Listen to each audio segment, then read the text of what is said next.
Mateus capítulo 26, versículo 36, o tema da minha pregação hoje é a agonia do Getsêmani. Você pode acompanhar comigo, por favor? Foi Jesus com eles a um lugar chamado Getsêmani. Disse aos seus discípulos: assentai-vos aqui, enquanto eu vou ali orar.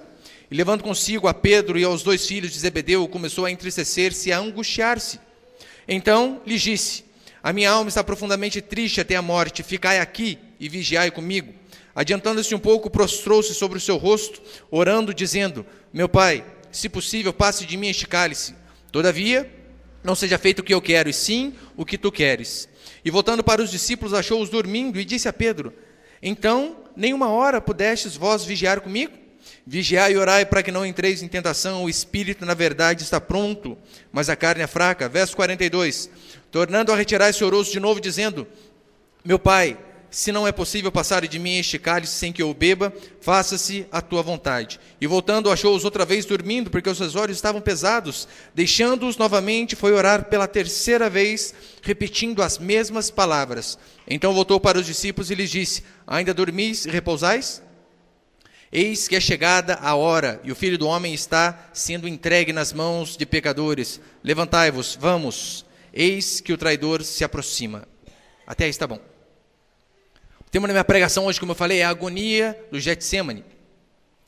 Jesus estava passando por um momento de muita agonia, tribulação, angústia, sofrimento. E todos nós, sem exceção, também podemos passar por momentos difíceis. Jesus não nos enganou quando ele disse: no mundo tereis aflições. E quando ele disse que no mundo tereis aflições, ele também teve. Então todos nós podemos passar esse tipo de agonia. Getsêmani, a palavra em si significa prensa de azeite. Olha a ilustração que a Bíblia dá. Jesus estava num lugar onde as azeitonas eram prensadas para que pudesse sair o azeite. E quantas vezes eu e você, nós também não nos encontramos em alguns lugares que parece que estamos sendo apertados, pressionados, esmagados por conta da circunstância. Mas a grande pergunta que cabe a mim e a você fazer é a seguinte: qual a causa da verdadeira angústia de Cristo? Aqui nessa passagem, o que estava trazendo medo ao Todo-Poderoso? Você consegue imaginar um Deus onipotente, o Todo-Poderoso que pode todas as coisas, apavorado de medo? Era isso que estava acontecendo com Jesus. Qual era a causa da sua angústia? Será que ele estava com medo que Judas estava se aproximando para o trair? Será que o medo de Jesus é porque ele seria entregue aos inimigos e então depois seria julgado pelo Sinédrio, por Pilatos e posteriormente condenado? Será que esse era o medo dele? Será que o medo dele seria pelo motivo dele ser zombado, chicoteado, crucificado e depois morto? Seria esse o medo de Jesus? Sem dúvida, essas coisas também faziam parte da angústia que ele estava passando. Mas não era isso.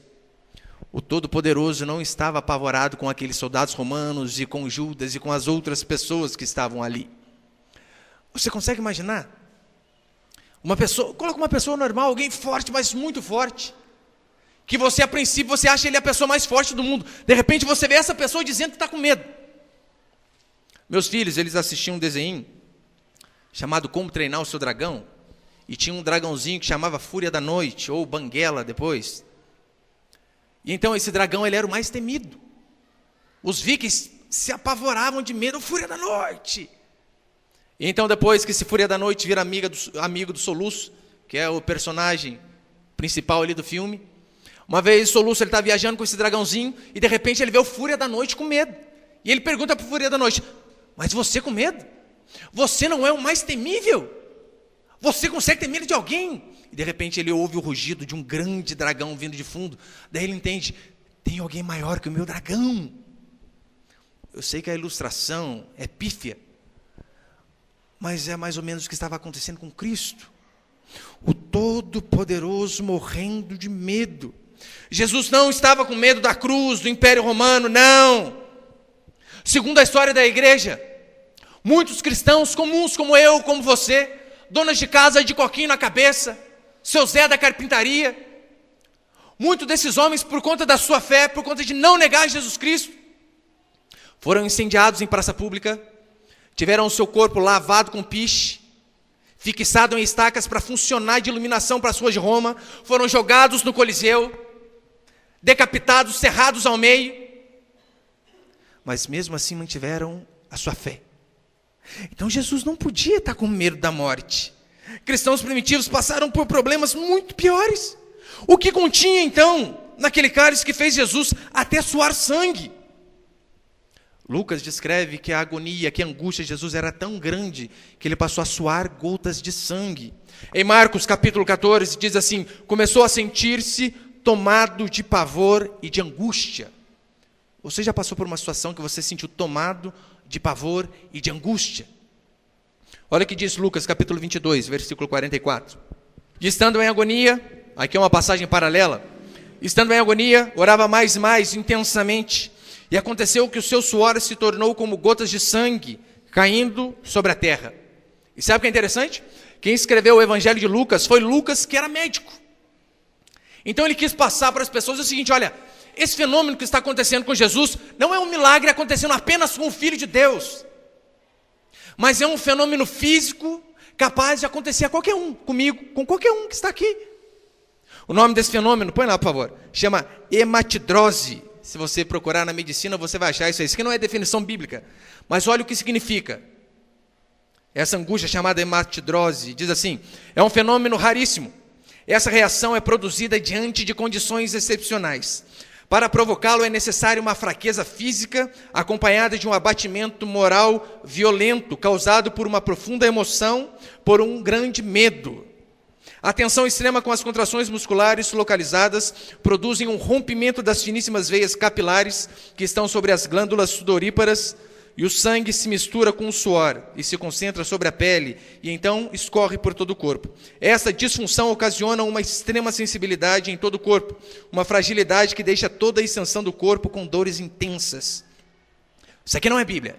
Isso aqui é um fenômeno que pode acontecer comigo, com você. Se você procurar lá no Google, você vai ver pessoas que já tiveram esse tipo de problema. Tamanho angústia, tamanho medo. Mas olha que interessante aquela parte que está grifada. Uma fraqueza física acompanhada de um abatimento moral violento, causada por uma profunda emoção, por um grande medo. Para eu e você entendermos o tamanho da angústia que Jesus estava passando naquele momento. O tamanho do medo que Jesus estava passando. O que continha, pastor, então, nesse cálice que fez Jesus suar gotas de sangue? A resposta é apenas uma. Naquele cálice, diz a Bíblia, continha a ira de Deus. Exatamente. A ira de Deus estava sobre aquele cálice. O peso que estava sobre a alma de Jesus era o peso dos nossos pecados, da nossa imoralidade, da nossa infidelidade, arrogância, orgulho, dos nossos vícios. O peso dos nossos pecados sobre Cristo fez Cristo sofrer dessa maneira. Era por isso que ele estava angustiado, porque ele sabia: o salário do pecado é a morte. E alguém pagou o preço no meu e no seu lugar. Para que eu e você estivéssemos aqui hoje, alguém teve que pagar a minha e a sua conta. E era por isso que Jesus estava apavorado. Porque a Bíblia diz que o escrito da dívida que era contra nós, que nós tínhamos um problema com Deus, que o escrito da dívida que era contra nós foi encravado na cruz. Ou seja, Jesus levou todos os meus e os seus pecados. Aí você já começa a entender o porquê que quando ele está crucificado de braços abertos, ele então diz: meu Deus, por que me abandonaste? Sabe por que Deus o abandonou? Porque diz a palavra do Senhor que Deus não tem comunhão com o pecado. E ali Jesus, ele estava morrendo como representante de toda a nação e levando todos os nossos pecados. E é por isso que Deus, o próprio Pai, então, virou o rosto para ele. E esse era o grande medo de Jesus Cristo, porque Deus não tem comunhão com o pecado. Jesus é o ser mais corajoso do mundo. E por 3 vezes consecutivas ele ora: Senhor, se possível, passa de mim esse cálice.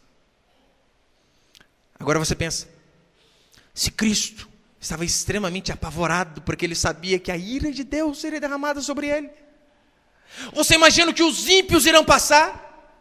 Aqueles que não se arrependem, aqueles que por uma vida toda brincaram de ser cristãos, que tinha ali a sua turminha, o seu clubinho religioso, mas não tinha arrependimento genuíno, era apenas crente de fachada. Diz a Bíblia que esses experimentarão a ira de Deus derramada sobre todo aquele que não se arrepende. Era esse o medo de Cristo.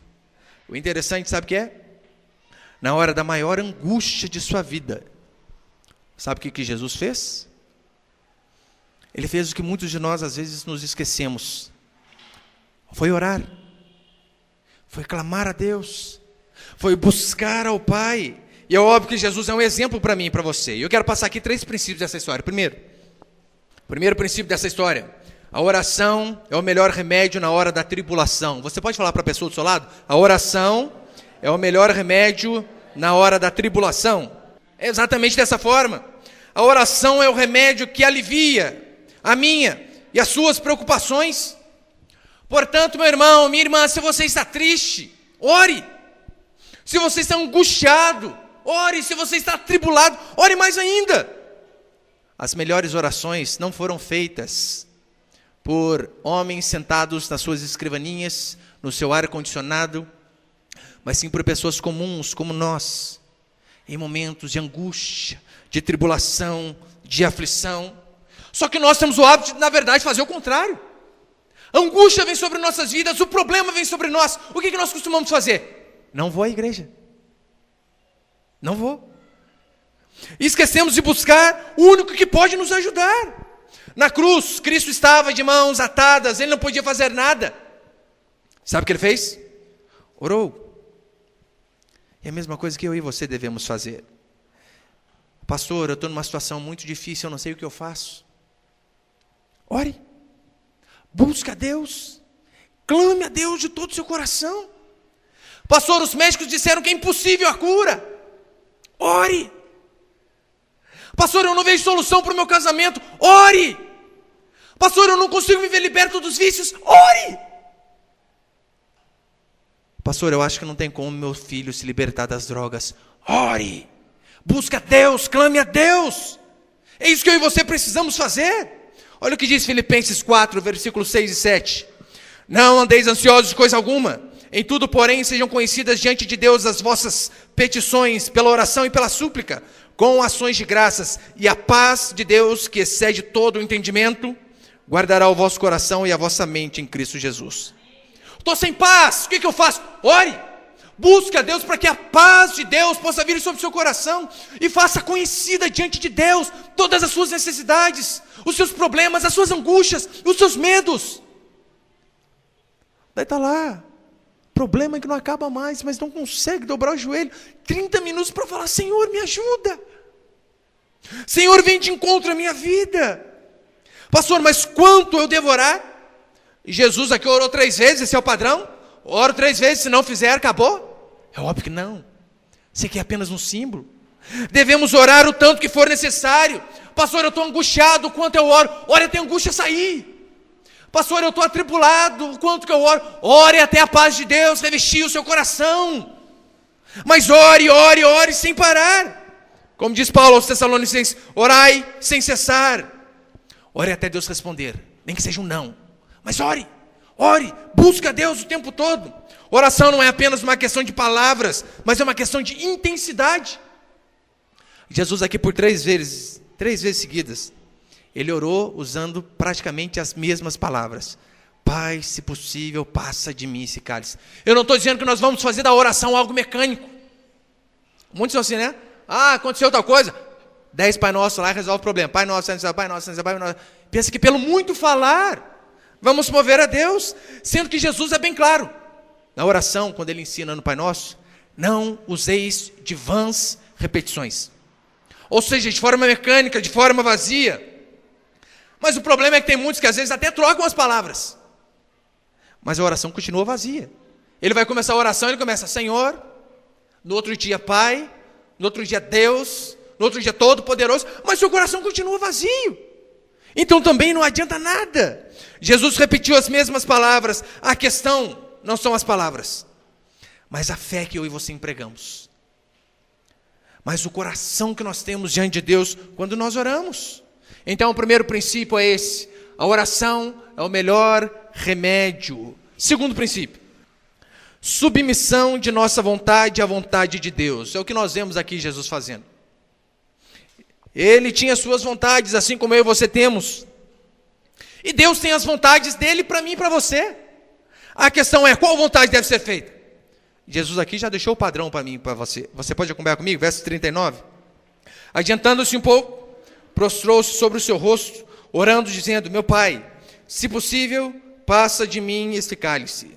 Todavia, entretanto, não seja feito o que eu quero, e sim como tu queres. 3 vezes seguida, Jesus, se possível, passa. Senhor, se possível, me livra. Senhor, se possível, passa longe isso daqui.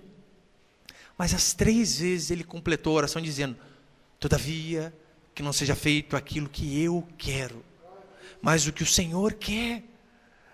Alguns talvez pensem que, olha, cristianismo é muito difícil amar o próximo. Com certeza. Amar o próximo é difícil demais. Mas eu particularmente creio que um dos mandamentos mais difíceis é esse daqui. Orar justamente dessa forma: Senhor, que seja feita a tua vontade e não a minha. Sabe por quê? Na maioria das vezes, aquilo que eu quero, aquilo que nós queremos, não se encaixa na vontade de Deus. Está aí a dificuldade que nós temos para orar dessa forma: Senhor, que seja feito o que tu queres e não o que eu quero. Eu já passei por umas angústias assim e é difícil. Nossa, Deus me livre de passar isso aí de novo. Eu lembro, quando eu fui pedir as contas do meu serviço, fui pedir desligamento da Força Aérea, meu Deus do céu, só não suei gotas de sangue, mas quase. Eu lembro que eu fui na hora do almoço conversar com o encarregado do meu esquadrão, e era uma porta grande, assim como essa. Eu não enxergava nem a porta. Falei: meu Deus, o que eu estou fazendo? E várias vezes: Senhor, é vontade do Senhor, Senhor, tem certeza? Eu não estou me enganando não, Senhor. Jesus orou 3 vezes, eu fui umas 300, Senhor, olha aí, hein, Senhor, tem certeza? Eu lembro que eu fui, falei com ele, depois eu saí dali, mas com uma paz dentro do coração, porque eu tinha certeza. Olha, eu estou fazendo o que é certo, é o que eu quero? Não, não era. Se dependesse de mim, eu estava lá até hoje, como que eu gostava daquilo. Mas eu estava ali não para fazer o que eu quero, mas para fazer o que o Senhor queria de mim. E é isso que nós temos que fazer em todo o tempo. Se esforce, às vezes, para fazer esse tipo de oração. Se entregue de vez nas mãos de Deus, porque nós sabemos que Ele tem o melhor para nós, só que mesmo assim, às vezes, nós parece que resistimos. Nós sabemos que a vontade de Deus é boa, perfeita e agradável, como diz Romanos 12. Só que muitas vezes somos teimosos e achamos que nós temos o melhor para nós. Que a nossa vida vai ser boa se fizermos aquilo que nós queremos. E não nos jogamos de vez nos braços do Senhor. Faça a tua vontade e não a minha, é uma expressão de confiança. É quando você se entrega de todo o coração a Deus e diz: Senhor, essa não é a minha vontade, mas se a vontade do Senhor é o que eu vou fazer. Olha o que diz Isaías 55, verso 9. Porque assim como os céus são mais altos do que a terra, assim são os meus caminhos mais altos do que os vossos caminhos, e os meus pensamentos mais altos do que os vossos pensamentos. É o que Deus diz para mim e para você. Os meus caminhos são mais altos do que os seus. Você está pensando apenas de forma leviana, de forma superficial. Eu tenho planos muito maiores para você. Só que às vezes nós ficamos resistindo. Mas será? Será que esse é o caminho melhor mesmo? Será que essa daqui é a melhor forma de eu conseguir aqui adaptar a minha vida, fazer o que eu quero? E às vezes nós lemos na palavra e está bem claro. Isso que é o pior, às vezes nós lemos, está explícito. Por exemplo, em relação a casamento, crente só casa com crente. Daí está lá o adolescente fica resistindo: Senhor, mas a vizinha lá não é crente, mas ela vai ser, pela fé ele está declarando.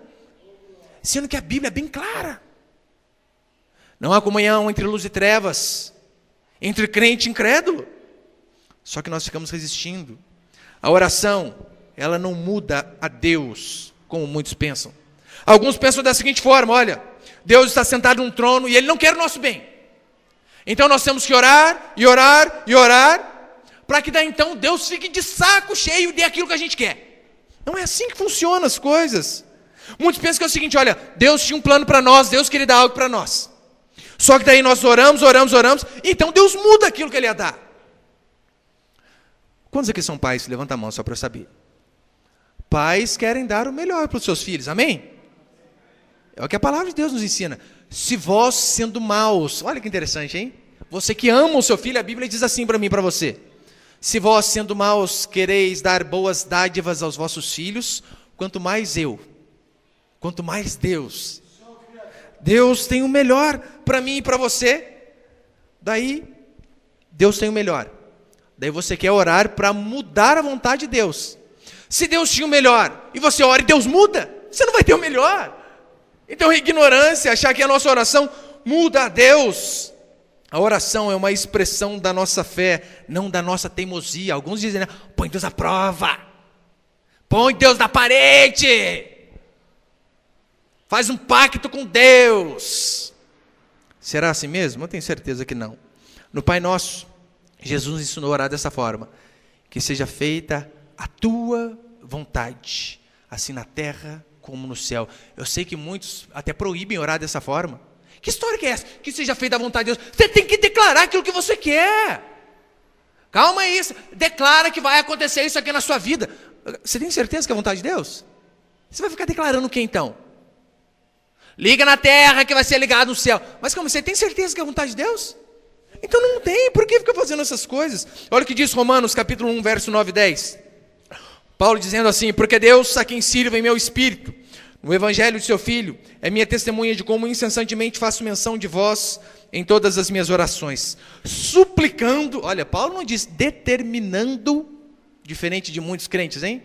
Suplicando que em algum tempo, pela vontade de Deus, se me ofereça boa ocasião de visitar-vos. Olha Paulo, suplicando para que segundo a vontade de Deus, para que pela vontade de Deus, ele tivesse uma oportunidade para visitar os seus irmãos. Diferente do padrão da oração de hoje. Pastor, por que é importante eu e você orarmos assim? Ora, porque se eu e você não oramos para que Deus faça a vontade dele em nossa vida, tem uma possibilidade dele nos punir, não dando algo que é a vontade dele. É o que diz Salmo 106, verso 15. Concedeu-lhes o que pediram, mas fez definhar-lhes a alma. O povo estava pedindo algo que não era a vontade de Deus. Pedindo. Deus tinha outra coisa para eles. O povo insistiu tanto, daí Deus deu aquilo que não era a vontade dele, aquilo que era a vontade do povo, e o povo acabou se estrupiando. A mesma coisa aconteceu, Israel era uma nação teocrática, Deus governava Israel, era Deus que mandava no seu povo. Só que daí o povo de Israel, os hebreus olhavam, todas as nações têm reis, e começaram a suplicar por um rei. Nós também queremos um rei, e não era vontade de Deus dar um rei para o povo, era que ele queria governar o povo. Só que o povo encheu tanta paciência, que Deus deu um rei, Saul, quase acabou com o povo, porque não era a vontade de Deus aquilo lá. Eu e você precisamos saber a vontade de Deus e orar segundo a vontade de Deus, porque é o que diz a palavra do Senhor, que se orarmos segundo a sua vontade, Ele nos ouve. Então quando que Deus ouve a mim e a você? Quando nós oramos qualquer coisa? Palavras jogadas ao vento? Não. Quando nós oramos segundo a sua vontade. Pastor, agora o senhor complica, mas como que eu vou saber a vontade de Deus para orar? Ora, uma vez perguntaram para mim, né? Pastor, Deus fala com a gente no monte? Eu falei, fala, claro que fala. Mas principalmente nesse monte de página chamado Bíblia. Isso aqui é certeza. Quer saber a vontade de Deus? Leia a palavra. Tire lá 20, 30 minutos por dia. Leia uns 3, 4, 5 capítulos por dia. Você vai ver Deus falando com você de forma direta. Conversava com meu filho menor ontem, fez 6 anos recentemente. E ele disse assim para mim, pai, eu estava lendo a Bíblia para ele, eu leio a história e vou aplicando no mundinho dele. E ele disse assim para mim, pai, por que o senhor é pastor? Eu falei para ele, filho, porque Deus mandou. Mas como que Deus mandou? Eu falei que crianças são PhDs em perguntas difíceis, né? Pai, mas como que Deus veio falar assim? Ele falou assim igual eu estou falando com o senhor? Ô menino, hein? Daí eu falei para ele, filho, toda vez que você lê a Bíblia, e você lê em voz alta, se você quiser, é a mesma coisa que o eco da voz de Deus estivesse falando com você. Como já disse certo homem, né? Olha, Quer ouvir a voz de Deus? Leia a Bíblia. Quer ouvir a voz de Deus de forma audível? Leia a Bíblia em voz alta. Você vai ver Deus diretamente falando com você. E a palavra é clara. Tem princípios fundamentais que eu e você, se seguimos, não vamos nos estrupiar por aí. Só que precisamos ler a palavra. Provérbios 11, 24 diz assim: não havendo sábia direção, cai povo, mas na multidão de conselheiros há segurança. Deixa bem claro, na multidão de conselheiros, não na multidão de fofoqueiros. Aqui é uma outra dica, para que eu e você possamos ficar respaldados. Vai fazer alguma coisa? Olha, está em dúvida, na Bíblia não tem nada explícito a respeito dessa decisão que você quer tomar. Consulte alguns irmãos mais velhos na fé.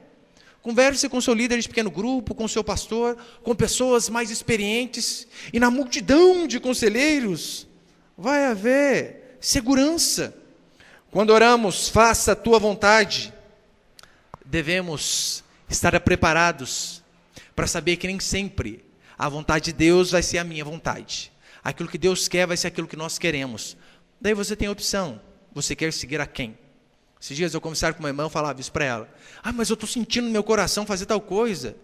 Eu disse, irmã, mas na Bíblia está outra coisa explícita que você deve fazer o contrário. Ela, o que eu faço então, pastor? Estou no meu coração, estou sentindo isso, mas na Bíblia está tal coisa. Olha, esse mesmo que você está sentindo no coração, a Bíblia também diz que enganoso e corrupto é o coração do homem. Você está sentindo, estou sentindo meu coração queimar por causa disso daqui. Na Bíblia está escrito algo diferente. Esquece o coração e faz o que está na palavra. Aqui você não vai se arrepender nunca. E terceiro e último princípio para encerrar. Existe fraqueza até nos grandes discípulos de Cristo. Portanto, todos precisam orar e vigiar. Augusto Nicodemos disse uma frase um dia da seguinte forma. Ele disse assim: orar é para os fracos. Por isso eu oro. É exatamente. Orar é para a gente fraca. E é por isso que a gente ora. Jesus orava e deixou um exemplo para mim e para você. Agora tem crente que consegue ficar 2 horas assistindo futebol. 6 horas, maldito zap. Mas não consegue, às vezes, tirar 30 minutos para falar com Deus. Para orar, para buscar a direção de Deus. No Evangelho de Lucas, que é o evangelho que mais relata a vida de oração de Jesus Cristo, ele ora para tudo. Jesus vai escolher os 12 discípulos, sabe o que ele faz? Ora a noite toda. Você já fez isso para tomar alguma decisão? Orou a noite toda? Pastor, estou querendo casar. Às vezes fica o dia inteiro no salão de beleza, mas não consegue ficar 20 minutos orando. Senhor, que ele é o ungido ou é o fingido? Só que às vezes não busca. Jesus deu exemplo para mim e para você. Quer casar? Ora. Tem uma decisão importante para tomar? Ore. Precisa tomar uma decisão para a esquerda ou para a direita? Ore. Temos que conhecer que temos fraquezas. E como somos fracos, precisamos de oração. A oração é o que nos sustenta, é o que nos mantém de pé juntamente com a palavra, é óbvio. A oração nos protege diante da tentação, como diz aqui no verso 41. Vigiai e orai para que não entreis em tentação. O espírito, na verdade, está pronto, mas a carne é fraca. A tentação é uma questão espiritual, envolve a nossa natureza pecaminosa, a nossa carne. E como que eu e você vencemos a nossa carne? Paulo responde: se pelo Espírito mortificardes os feitos do corpo, é certo que vivereis. Mas como? Como que a gente mata a carne? É pelo Espírito, é pela oração. Oração é uma arma para a gente lutar contra a nossa carne, contra o nosso ego. Pedro não seguiu esse exemplo. Pedro e os 2 filhos aqui de Zebedeu não seguiram esse exemplo. O que aconteceu com eles? Negaram. Agora, se discípulos que andaram com Cristo negaram ao Senhor e Salvador deles por falta de oração, você acha que eu e você não podemos nos desviar do caminho de Deus caso não tenhamos uma vida de oração? Caso não tenhamos em nosso dia a dia tempo para orar? Uma vez conversava com um irmão, ele disse para mim, eu falei para ele: irmão, quanto tempo você ora por dia? Ele disse: pastor, eu tento não me programar muito, porque toda vez que eu me programo não dá, sempre que sobra um tempo. Eu falei: eu aposto que não sobra. Eu desafio você que é dona de casa a sobrar um tempo para você orar. Duvido, não sobra. se você não estipula um tempo para ter comunhão com Deus, na leitura da palavra e na oração, dificilmente esse tempo vai acabar sobrando. Oração é lutar contra a carne. É interessante aqui no verso 43. E voltando, achou-os outra vez dormindo, porque os seus olhos estavam pesados. Os irmãos aí, hein? Fala Deus! Encontrou-os dormindo, porque os seus olhos estavam pesados. O que impediu esses irmãos de orar? Sono. Muitas vezes a preguiça não é um impedimento para que eu e você venhamos orar. Acordar meia hora mais cedo, meu Deus, já acorda às 7, acordar às 6:30 para orar, meu Deus. É de madrugada, não dá. Orar à noite, depois que trabalhou o dia inteiro. Ajoelhou e já está lá no 15º sono já. Daí está orando besteira, não sabe por quê. Oh, Deus abençoe os meus pecados, Deus fica com Deus. Ora tudo atravessado daí. O sono, a preguiça impediu esses homens de orar. Não é assim que muitos fazem? Pastor, mas eu não sei orar. Fica tranquilo, a Bíblia diz que ninguém sabe orar como convém. Além do mais, tinha um monte de coisa que você não sabia, você aprendeu. Ninguém que nasceu sabendo andar de bicicleta. Você aprendeu, através de prática. A oração também é da mesma forma, prática. Pastor, mas eu não tenho tempo, o senhor não sabe o meu dia, como que é corrido. Uma vez o irmão disse a seguinte frase para mim, que eu vou levar para o resto da vida. Sempre temos tempo para aquilo que é importante para nós. Se Deus é prioridade na sua vida, você vai ter tempo para Deus. Se comer é essencial na sua vida, eu tenho certeza que você vai tirar um tempo para comer. Nem que seja de pé, num cantinho, debaixo de uma árvore, marmita. Mas você vai tirar um tempo. Agora, se Deus é prioridade, como você vem dizer que você não dá tempo para Deus? Se você entender, olha, pastor, mas eu trabalho muito. Mas eu trabalho porque Deus proveu saúde e abriu as portas. Você vai ter motivo para orar. Você vai ter motivo para agradecer. E a oração, para encerrar, muitas vezes se faz em conjunto, como diz aqui no verso 37. E levando consigo Pedro e os 2 filhos de Zebedeu, começou a entristecer-se e a angustiar-se. Consegue imaginar? Jesus vai orar. O Senhor é quem nós oramos a Ele. Ele então, no momento de oração, o que Ele faz? Deixa que eu resolva, minha oração aqui tem poder. Não, Ele chama 3 para ir com Ele. Vamos orar comigo sozinho. Ai, meu Deus do céu, tão ruim. Vamos orar comigo, Pedro, Tiago e João. É admirável que Jesus pede companhia de homens falhos para orar juntamente com Ele. Pastor, então significa que Deus não ouve a nossa oração sozinho? É óbvio que ouve. Deus também diz assim, quando orares, entra no teu quarto, e que orares em secreto, teu Pai Celestial vai ouvir. Isso é verdade. Mas o mesmo Deus que diz, entra no teu quarto e ora em secreto, também diz que quando 2 ou 3 se reúnem no nome dEle, Ele se faz presente. Em Mateus 18:18 também diz, tudo que ligardes na terra, não fala no plural, no singular, tudo que ligar, mas sim no plural, tudo que ligardes na terra, mais de um, será ligado no céu. É por isso que nós oramos no pequeno grupo, é por isso que nós oramos como igreja, é por isso que nós oramos na casa dos irmãos, e por conta dessas orações eu tenho testemunhado Deus fazendo grandes coisas, por conta de pessoas que se dispuseram a orar, a expor o seu problema, a sua angústia e falar, irmãos, orem para mim por causa disso aqui que eu estou precisando. E então Deus começa a fazer. Jesus venceu o pecado em sua humanidade pelo poder do Espírito Santo e através da oração. E se Jesus Cristo triunfou sobre o pecado e sobre a tentação através da oração, eu e você também podemos triunfar. Eu e você também podemos obter vitória diante da circunstância mais angustiante que seja, diante do problema, não importa qual o tamanho ele tenha, diante da enfermidade, da dor, diante da perda, diante da tentação. Eu e você também podemos obter a vitória se jamais esquecermos de orar. E orar não é algo que você pratica esporadicamente. Devemos sim ter o hábito de orar. É igual escovar o dente. Escovar o dente você cria o hábito. Se deixar, fica sem e acaba fedendo. A mesma coisa a oração. Fica sem orar para você, vai acabar fedendo, é para o seu lado. O pecado começa a ficar grande e depois você não sabe porque você não consegue dizer não, porque você não consegue se ligar uma TV, que você não consegue falar não para o vício, para o adultério, para o roubo. Mas se eu e você tivermos uma vida de oração, com certeza também triunfaremos, assim como nosso Salvador triunfou. Amém, meus irmãos? A gente precisa criar esse hábito para que não venhamos cair em tentação. Pedro, Tiago e João, por conta de não orar, caíram, negaram a Cristo.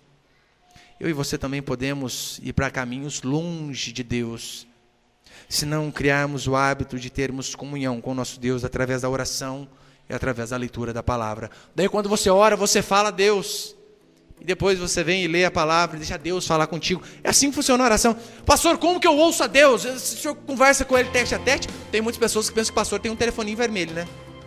Qual que é o seu problema? Calma, deixa eu dar uma ligadinha para Deus aqui. Alô? Senhor, irmão, que tá com o teu problema, o que eu faço? Não é assim. Deus, nós falamos com Ele, nos rendemos a Ele em súplicas, em orações, e depois nós abrimos a palavra de Deus e lemos aquilo que Ele tem para falar para nós. E aquilo que Ele falou é aquilo que eu e você devemos fazer. Amém, meus irmãos? Você pode fechar os olhos por um instante? Vamos orar ao Senhor.